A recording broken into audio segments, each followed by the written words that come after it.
Now I will step away for 2 seconds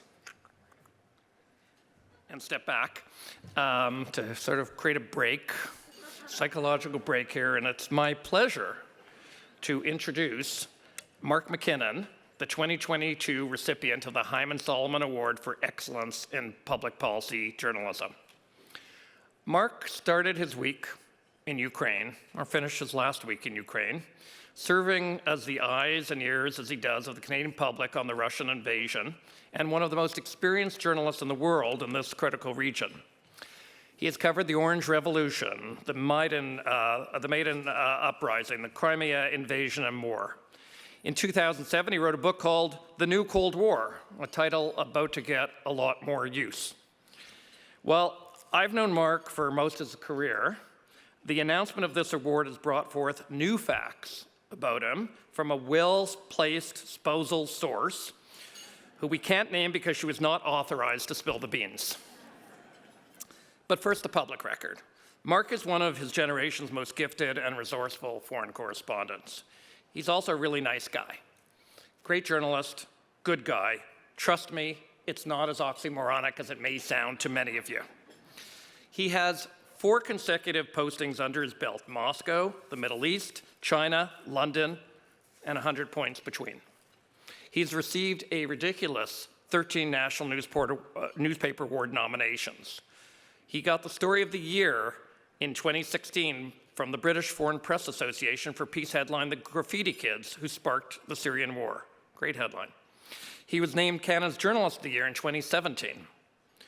More importantly, Mark, along with such colleagues as his editor-in-chief David Walmsley, foreign editor Angela Murphy, and Journalists for Human Rights Executive Director Rachel Pulver, all of them with us tonight, has been at the forefront of efforts to get former translators and fixers safely out of Afghanistan.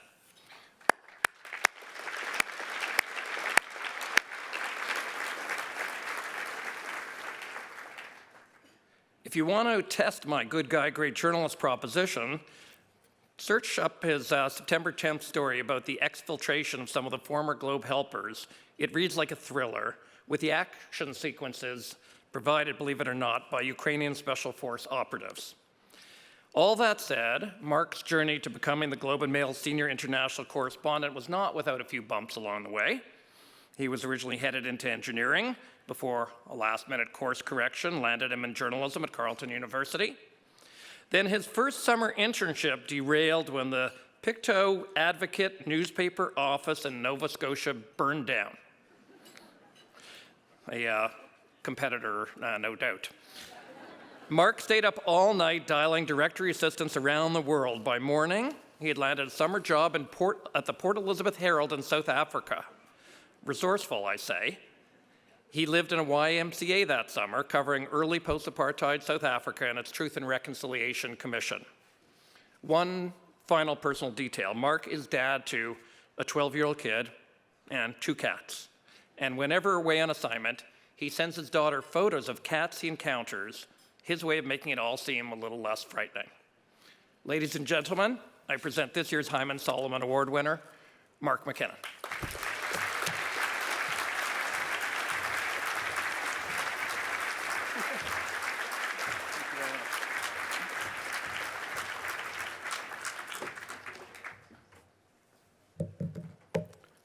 It is really bright up here.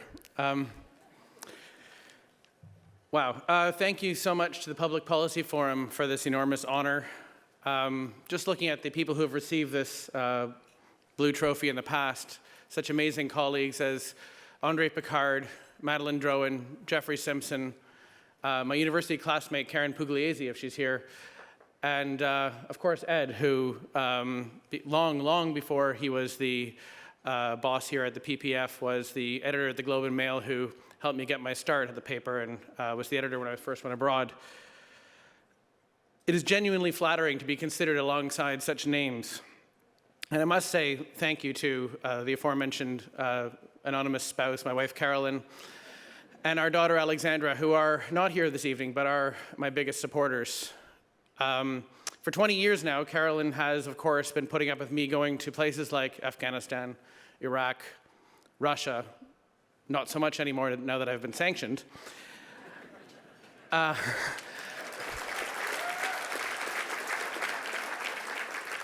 now from Ukraine. Our daughter Alexandra, we have a private bet that either, as punishment for this very strange childhood we're putting her through, she's either going to move to Antarctica or someplace like that and force us to come visit her there, or she'll never leave her street. Speaking of people that I've put through too many worried nights, my parents, Wayne and Alana, are here tonight. They've made the trip down from Ottawa. Thank you for making the effort to be here tonight. Thank you for all your encouragement, and I'm sorry for the worried nights I'm sure I caused you. And to stay on the theme of people I've made life difficult for, they're surrounded at the Globe and Mail table by former foreign editors, the current foreign editor, Angela Murphy, and former deputy foreign editors, all people who have both worked with me and accepted a dinner invitation from me, which is not an exclusive club, shall we say. So again, thank you for all the long nights and the early mornings that help me do what I do. I was thinking somewhere during my journey from near the front line in eastern Ukraine to this lovely conference hall in Toronto, what it is that you're honoring tonight. Because I'm pretty sure it's not just my work. It's the idea of my having been there and the Globe and Mail having sent me there to all these different, sometimes dangerous places over the last 20 years and writing down what I saw. Because it's that role, bearing witness, that is far more important than the output of any one correspondent. When I was in journalism school, I spent a summer working for the federal government as a media relations assistant, cutting out newspaper clippings and putting them on the desk of Brian Tobin. And later I spent 3 years as a correspondent for the Parliamentary Bureau of the Globe and Mail.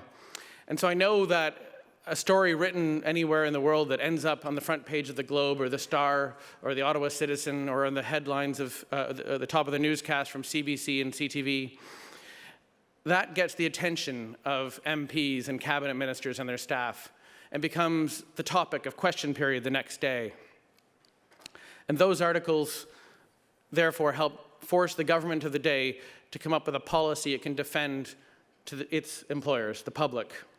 And that's a key difference between a society like ours and some of those that I've lived in, Vladimir Putin's Russia, Xi Jinping's China. While we were in southeastern Ukraine last week, my colleague Anton, who had been working nonstop since before the war began, asked me, do we really need to do another story today? Can't we just leave this to the wires? And so I told him about this process on Parliament Hill and how it was our job to keep Ukraine on the front page for one more day and to keep the spotlight on Canada's response to what was happening. And so Anton picked up his camera and we kept going. Because we already know what happens when we stop paying attention. Consider Yemen, where war and famine are considered permanent states of affairs almost, that the Western world feels it can do nothing about. Or Afghanistan, which we just mentioned, that despite the lessons of 22 years ago, we're already starting to forget again. Nothing that is happening today in Ukraine should be surprising to anyone who is paying attention to the rise of Vladimir Putin and his wars in Chechnya, in Georgia, in Syria, in Donbass. We've seen all of this before. The destruction of civilian neighborhoods in Aleppo, just like today in Kharkiv. The targeting of hospitals in Idlib, just like last month in Kyiv. The so-called filtration camps in Chechnya, where those who were hunted, those who disagree. The same thing is happening right now in Mariupol. The pattern was there. And the question that I'm stuck with was, why do we only really starting to care now? Why did we first allow the promise of never again get broken time and time again? Part of the reason, I fear, is that it's too easy to tune out in Canada. I walked around downtown Toronto today trying to find a newspaper. And I went to places called International News and New York News, and they don't sell newspapers anymore. The TV screens in the hotel lobby will tell you the traffic, the sports, the weather, but it stops there. And as the events in Ukraine now clearly show us, we have to tune in. And believe it or not, just by clicking on articles, this is going to sound a bit like a sales pitch for a second, just by clicking on articles and reading to the end and maybe subscribing, we have an internal metric that shows us what the readers care about and what they don't, which influences what we cover and what we don't. which in turn, as I said, influences what gets discussed in the House of Commons, and most importantly, what we as a society decide to do about it. So please, please don't look away, because we can clearly see the costs now in Ukraine, in Poland, in Moldova, in your gas bills, in your grocery shopping. We can no longer decide not to care because it's happening over there. Last week in Kyiv, I attended the funeral of Alexandra Kushinova, a 24-year-old Ukrainian woman who was killed while working for Fox News. She was killed covering the destruction of Irpin, a town near Kyiv. At the funeral, Alexandra's mother was, of course, in tears. But she was also very proud that her daughter had died, trying to bring the truth about what was happening in Ukraine to the world. For Alexandra and her mom, I ask you this time not to tune out, even if this war goes on for years, as I fear it will. It will be sometimes hard to read. There may be something lighter or easier in that other magazine or something more fun on that other channel. But paying attention matters. In a darkening world, it's an act of defiance. So thank you again for honoring me and for all of us who do this thing called bearing witness.